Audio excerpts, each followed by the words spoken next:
Welcome back, everyone. And if you've been following along, you know that I picked up this little beauty recently, but I wanted to share with you guys the very first two things that I purchased for this car that were on the top of my essential list. So let's get into that. So pretty much with any new car, you want to protect it. So the very first thing I did before I even purchased the car was, of course, the floor mats. The car does come with floor mats, and that's what I have right here. It's just sitting in my garage. They're very thin, they're very light compared to any other ones that I've had. They stick to the floor really well because of the material that they have on the back. Like, they are definitely not going anywhere. But of course, these aren't really for rain or snow or mud because they're carpeted and they get pretty nasty pretty quick. So of course, I replaced these out like most Tesla owners. And these mats that I got are from Taptes. These ones, based on all of the reviews, apparently these ones are a Chinese replica as much as humanly possible. These are the replica of the 3D floor mats. So for the same price, I got everything. I've got the front driver side and passenger side. I've got the rear one that comes in through the back. I've got the front, I've got the trunk, I've got all of the floor mats that comes in here.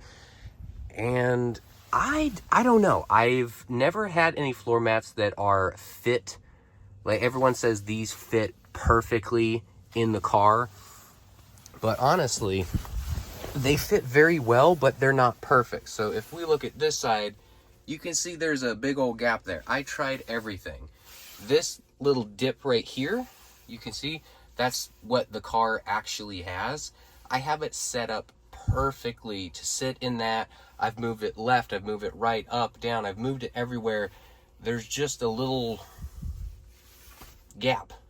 So I don't know if there's something wrong with the ones that I got or what, but there is some fitment issues. It's not like a glove like other people have said. So they're not the best, but based on how much these floor mats go for the entire car, the front, the rear, the front, the trunk, everything, these are a good value for what they are. I wouldn't give them 5 stars, but definitely having some sort of all-weather mats in a car, especially depending on where you live, is a must because you got to protect your investment. And since driving this car, I've noticed the accelerator is really, really close to this carpeted center console pillar here. So if there's a mat company or someone that creates like a pad that goes up to this side so you don't start destroying that carpet with the side of your foot, that would be well worth the money. And of course, the second thing that we have to do is we have to put a screen protector on here. Because just like any screen that I have, phone, computer, whatever it may be, screens get nasty and they also get scratched. And you don't want to have a scratched screen in a car that's not replaced every 2 years like your phone. So I literally still have from the factory, the one that's actually not supposed to be on here, I still have that on there because fingerprints. Look at all that smudgy grossness. So now that this is beautifully clear, I can go grab my new one and we can get that installed. And to do this whole project, this is the #1 selling screen protector on Amazon. This is Spigen or Spigen. I'm going to go with Spigen. We're going with the Spigen screen protector. And it is super fancy. It comes with all of the like alignment tools and whatnot. So you have 0 air bubbles, you have 0 smudges, you have 0 anything. So I'm going to figure out how the heck to do this because I've never done this before.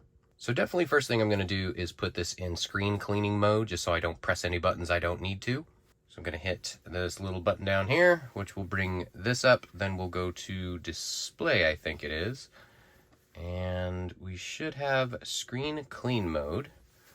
There we go. Now I won't be pressing any buttons I don't need to. So it's pretty cool. Once you open it, it gives you a little toolkit, and inside are your tools. So we've got our screening and cleaning. So I'm going to grab one of these, clean the screen, even though it's pretty darn flawless right now. I might have a few fingerprints on when I went to the cleaning mode, but I'm going to clean that all off, and then we can start on the whole process. All right, so it looks like once we get all of the papery stuff out of the way, this is what we're left with.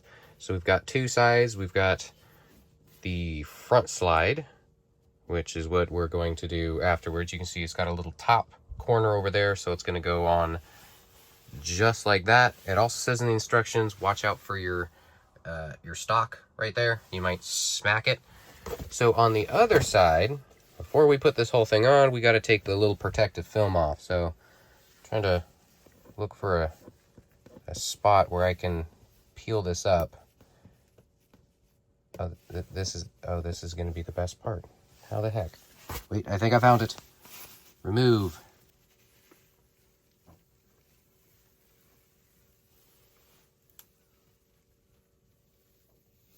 Oh, it's beautiful. All right, now we can put this over the top. Be mindful of our stock. And pop it up. And this is going to be hard to do with one hand. All right, we got it fitted over. I guess it's as close as it's going to get. And we just, I guess, press and slide. So it's maybe, I don't know. It has arrows both ways, so whatever it may be. Oh, I can actually see the bubble on the inside moving. I'm not sure if you can see that on camera. Yeah, I can see it. It's just moving up there. So I'm going to let that sit for 30 seconds so it can get as much of the air bubbles and clearance as possible. All right, now once those 30 seconds have passed, we're going to remove this. Oh, man, that's tough.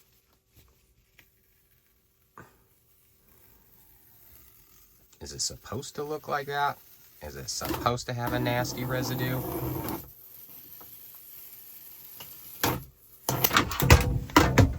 Like a glove! All right, now that we have that off, our next step is to remove the plastic part, which we didn't really have a choice. That just came off. And now we need to remove this outer layer. So that's good. That residue is not going to be doing anything to our final product. Oh, the peel. Oh, static. Ah. There we go. There's our final product. I see I have a teeny tiny little bubble up there. But that is our last step, is to get our squeegee and to squeegee it away. And just like that, it's gone. All right. So this screen protector, you can tell it looks a little frosty. This is an anti-glare, so hopefully you're not going to be pegged with a bunch of light. I noticed, before I even bought this screen protector, I noticed that in these cars, it's super glossy, and you do get blinded depending on where the sun is hitting the screen. So I'm really hoping this is going to be helpful. Oh, here we go. All right, and it looks fantastic. That's what I was afraid of, is once we get that frostedness over the top of this, it's going to look really weird, but I can read everything totally fine. Nothing looks fuzzy. Yep, this is great. No bubbles. I don't see any dust. I don't see any crud up and around the screen. Thank you, Mr. Squeegee. So I'm glad you guys could share that little experience with me. So those are the two things. And you were witness to one of them. The other one, I don't think you want to see me putting floor mats in. But those are the two things I need to put in here to protect my car. Got to make sure the screen's protected and usable. And then make sure the floors are protected from everyone's nasty feet. Now comes all of the other stuff that I want to add to the car just for funsies.